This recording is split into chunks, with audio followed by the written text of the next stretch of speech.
اس چوبارے میں انجم نے 3 ماہ تک رقص کی تربیت حاصل کی۔ نائکا زہرہ جان اسے کم از کم 1 سال تک ہر خوشہ چین کی نظر سے دور رکھنا چاہتی تھی، لیکن کسی چیز کو جتنا چھپایا جائے وہ اتنی ہی نمایاں ہوتی ہے۔ جھنگ کا ایک پٹواری ہاتھ دھو کر انجم کے پیچھے پڑ گیا۔ وہ اسے اپنے آقا کے لیے حاصل کرنا چاہتا تھا اور یہ آقا قادر زمان تھا۔ ایک روز پٹواری نے نوٹوں کا ڈھیر نائکا کے سامنے رکھ دیا۔ بازاری زبان میں یہ انجم کی نت اتروائی کا معاوضہ تھا۔ ان نوٹوں کی تپش اتنی زیادہ تھی کہ نائکا زہرہ جان اپنے انکار پر قائم نہ رہ سکی۔ اسے انجم سے کیا ہوا یہ وعدہ بھی بھول گیا کہ وہ کم از کم 1 برس تک کسی مرد کو اس کے قریب پھٹکنے نہیں دے گی۔ یہ سب کچھ طے ہو گیا، لیکن انجم کو نہیں پتا کہ کس کی شہرک پر چھری چلانے کا وقت آ گیا ہے اور اسے جاگیردار آغا قادر زمان کے بستر حوث کی زینت بنایا جا رہا ہے۔ اسے صرف اتنا بتایا گیا کہ وہ جھنگ جا رہی ہے جہاں دوسری لڑکیوں کے ساتھ مل کر اسے ایک ویرائٹی شو میں چھوٹا سا رقص کرنا ہے۔ اس سے پہلے انجم کسی تماشائی کے سامنے نہیں ناچی تھی۔ اسے یہ مرحلہ بہت کٹھن محسوس ہوا۔ اسے تو یہ خبر ہی نہیں تھی کہ اس کے ساتھ ہونے کیا جا رہا ہے۔ انجم کو قادر زمان کی حویلی میں لایا گیا۔ یہاں آ کر اسے معلوم ہوا کہ اس پر کیا بیتنے والی ہے، لیکن اب فرار کے تمام راستے مسدود تھے۔ چاروں طرف بلند دیواریں اور خوخار صورتوں والے ٹھگنے پہرہ دار تھے۔ انجم ایک شریف لڑکی تھی۔ وہ عزت سے زندہ رہنا چاہتی تھی۔ اس میں وہ تمام اوصاف تھے جو شریف خون کا سرمایہ ہوتے ہیں، لیکن یہ بھی اٹل حقیقت تھی کہ وہ اپنی جان سے گزرنے کا حوصلہ نہیں رکھتی تھی، کم از کم اس وقت تک جب تک اسے یقین نہ ہو جاتا کہ اب بچاؤ کی کوئی صورت باقی نہ رہی۔ پھر وہ شب آئی جب پاؤں میں گھنگرو باندھ کر اسے آقا قادر زمان اور اس کے معزز مہمانوں کے سامنے ناچنا پڑا۔ انگنت نگاہوں کے نیزے اس کے بدن سے پار ہو گئے اور وہ ناچتی رہی۔ وہ جانتی تھی کہ یہ رات اس پر بہت بھاری ہے۔ یہ محفل آرائی، یہ دور پیمانہ، یہ انتظام و انصرام یوں ہی نہ تھا۔ آقا قادر زمان آج ان نوٹوں کی قیمت وصول کرنے والا تھا جو چند روز پہلے پٹواری نے نائکا کو دیے تھے۔ وہ ناچ رہی تھی اور اس کی ساتھی مغینہ گا رہی تھی۔ رنگ بدلتی ہے رات بڑی رنگین ہے۔ پھر وہ واقعہ ہوا جس کی انجم کو ہرگز توقع نہ تھی اور کسی کو بھی توقع نہیں تھی۔ عشرت کدے کا دروازہ دھماکے سے کھلا اور 2 اشخاص لڑکتے ہوئے اندر آ گئے۔ ایک شخص کو راتا ہوا قادر زمان کی طرف بڑھا، لیکن اس سے پیشتر کہ وہ اسے کوئی نقصان پہنچاتا، ایک ٹھگنے باڈی گارڈ نے اس کا راستہ روک لیا۔ اچانک ہی کمرے میں کوہرام مچ گیا۔ پھر دھماکہ ہوا۔ نووارث شخص کے ہاتھوں ایک گولی انجم کی پنڈلی میں لگی اور وہ چیخ کر نائکا کے سامنے قالین پہ گر گئی۔ تھوڑی ہی دیر بعد وہ بے ہوش ہو گئی۔ وہ دوبارہ اپنے حواسوں میں آئی تو وہ ایک آرام دہ کمرے میں لیٹی تھی۔ نائکا کی جگہ اس کی نگہبان ایک نرس تھی۔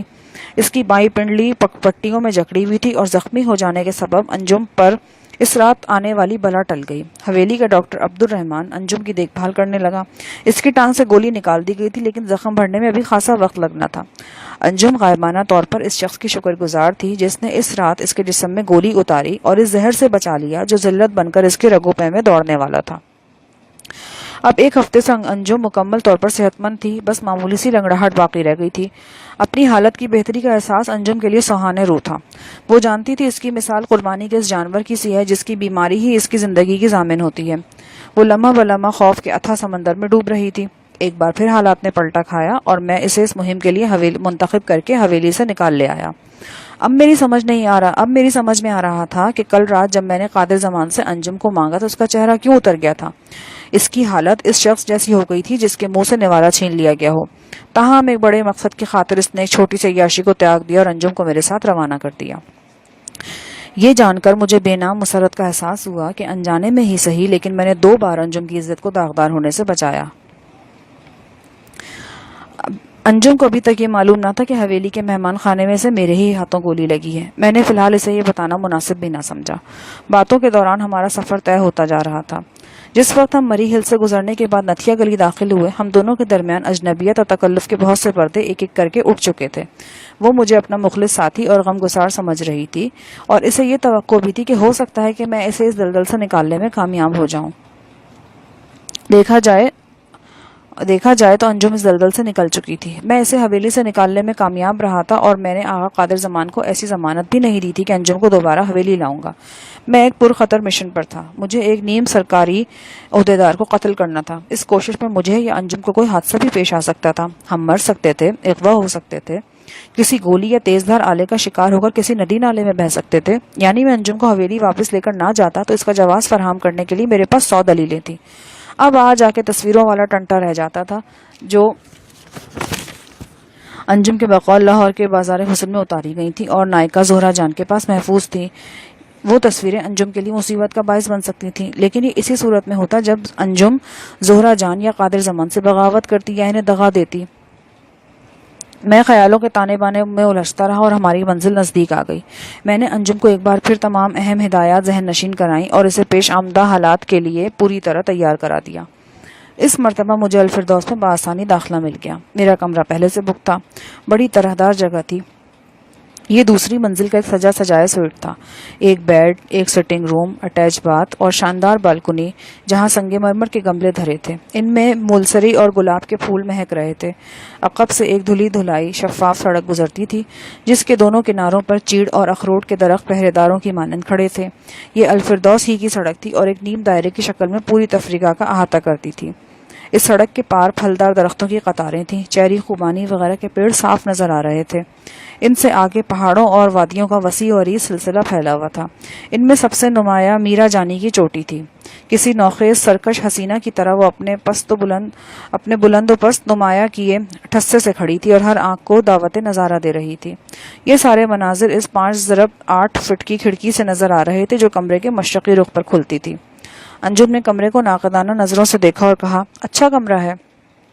میں نے کھڑکی سے باہر جھانکتے ہوئے کہا، اگر باہر دیکھتے رہو تو کمرہ اور بھی اچھا ہے۔ وہ میری بات پر مسکرانے لگی اور کھڑکی میں آ کر نظارہ کرنے لگی۔ اب سپہر ہو چکی تھی، پہاڑوں کی شام تیزی سے اپنے پر پھیلا رہی تھی۔ اچانک سبزے سے گھری ہوئی چمکدار سڑک پر الفردوس کے خوبصورت اور خوش لباس رہائشی چہل قدمی میں مصروف تھے۔ کوئی جاگنگ کر رہا تھا، کوئی بچہ گاڑی دھکیل رہا تھا۔ میں سوچنے لگا شاید اسی سڑک پر احمد رجال ساہی کی بھی کہیں دید ہو جائے۔ اچانک ایک آواز نے مجھے چونکا دیا۔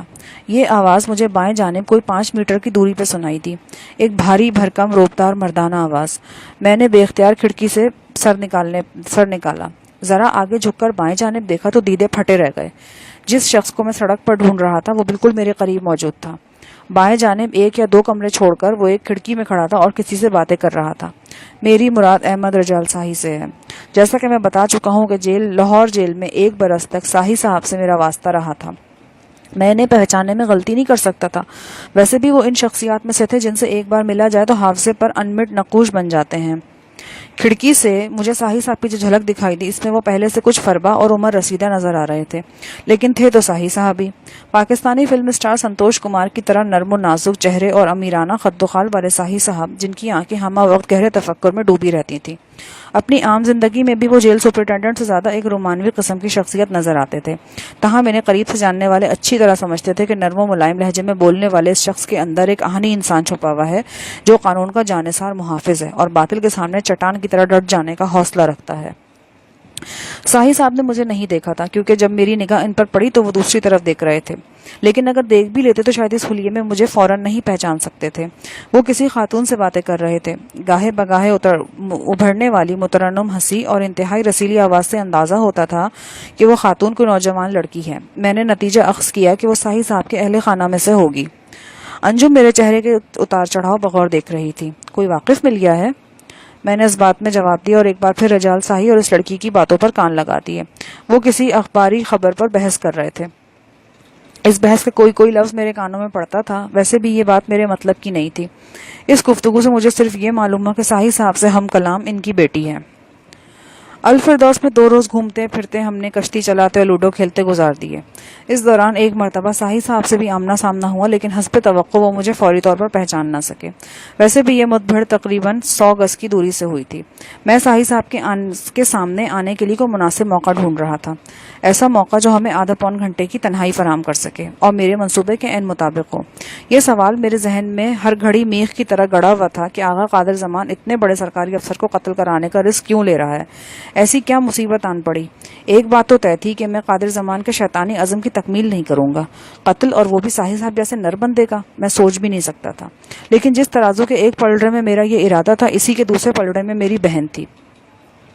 اب تک میں نے جو معلومات حاصل کی تھی ان کے مطابق ساہی صاحب کے ساتھ ان کی علیل مسز کے علاوہ 3 بچے اور 2 نوکر بھی تھے۔ بچوں میں 2 تو واقعی بچے تھے، یعنی ان کی عمریں اندازاً 12 اور 14 سال تھیں۔ دونوں لڑکے تھے اور سارا دن اسنوکر روم میں کھیلتے رہتے تھے، جبکہ تیسری لڑکی تھی۔ اس کی عمر تقریباً 20 سال رہی ہوگی۔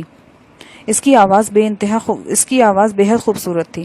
صورت بھی اچھی تھی، لیکن وہ ابھی لیکن ابھی میں اسے دور سے ہی دیکھ پایا تھا۔ مجھے اندازہ ہو گیا کہ یہ وہی لڑکی ہے جسے میں نے ساحل صاحب کے ساتھ تصویر میں دیکھا تھا۔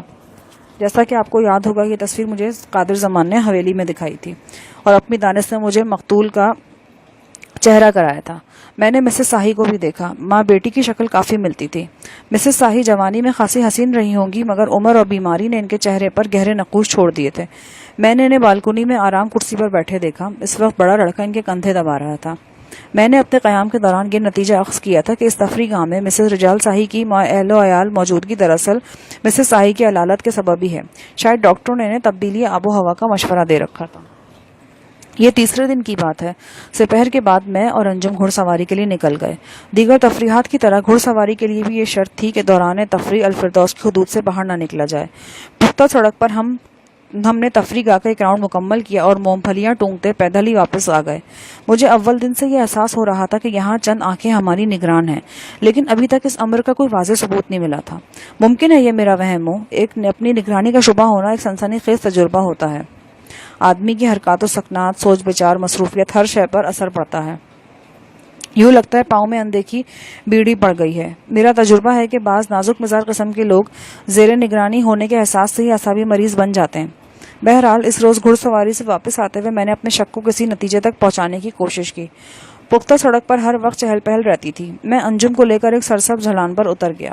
چیڑ کے بلند و بالا درختوں کے درمیان ہم سنبھل کر نیچے اترنے لگے۔ کیمرہ میرے گلے میں تھا۔ گاہے بگاہے میں انجم کی ایک آدھ تصویر بھی اتار لیتا۔ اس ڈھلان کا ایک مختصر چکر کاٹ کر ہم دوبارہ پختہ سڑک پر پہنچ سکتے تھے۔ اس دوران کوئی ہمارے پیچھے اگر آتا تو ہم اسے بآسانی دیکھ سکتے تھے۔ 15-20 منٹ گزر گئے، لیکن اپنے قریب و جوار مجھے کوئی متنفس دکھائی دیا، نہ ہی کوئی ایسی ویسی سرگرمی نظر آئی۔ اب ہم دھیرے دھیرے سڑک کی طرف بڑھنے لگے۔ ہمارے سامنے چڑھائی تھی۔ میں نے محسوس کیا کہ انجم کو دشواری پیش آ رہی ہے۔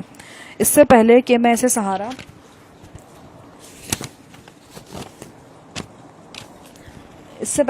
سہارا دینے کے لیے آگے بڑھتا، اس کا پاؤں رپٹا اور وہ لڑک کر 8-10 فٹ نیچے چیڑ کے تنے سے جا ٹکرائی۔ وہ کافی زور سے گری تھی۔ میں نے اسے لپک کر سنبھالا۔ وہ کپڑے جھاڑ کر جلدی سے کھڑی ہو گئی، لیکن اس کا رنگ زرد ہو گیا۔ مشہور ہے کہ دکھتی جگہ دکھ جاتی ہے۔ انجم کی بھی زخمی پنڈلی پر ہی چوٹ آئی۔ اس نے میرے سہارے اوپر چڑھنے کی کوشش کی، لیکن ناکام ہوئی۔ میں نے کیمرہ اس کے گلے میں ڈالتے ہوئے کہا، چلو میں تمہیں اٹھا لیتا ہوں۔ اس نے سمٹ کر میری طرف دیکھا، لیکن میری آنکھوں میں کوئی ایسا تاثر نہیں تھا جو اسے مزید سمٹنے پر مجبور کرتا۔ بلا شبہ وہ جوان اور حسین تھی۔ ہم دونوں ایک ساتھ گھوم پھر رہے تھے، رات کو ایک ہی کمرے میں سوتے تھے، لیکن میرے لیے وہ صفدر کی امانت تھی۔ وہ صفدر جو صرف 6 گھنٹے میرے ساتھ رہا، لیکن برسوں سے شناسا لگتا تھا۔ سچ کہا گیا ہے، کبھی برسوں کی قربت سے بھی اجنبیت دور نہیں ہوتی، اور کبھی لمحوں کے شناسا رکھ کے جان سے قریب ہو جاتے ہیں۔ کچھ عجیب طرح کی اپنائیت محسوس کی تھی میں نے صفدر کے لیے، اور اسی حوالے سے انجم کے ساتھ بھی میرا ایک پیارا اور بے نام سا رشتہ آباد ہو گیا تھا۔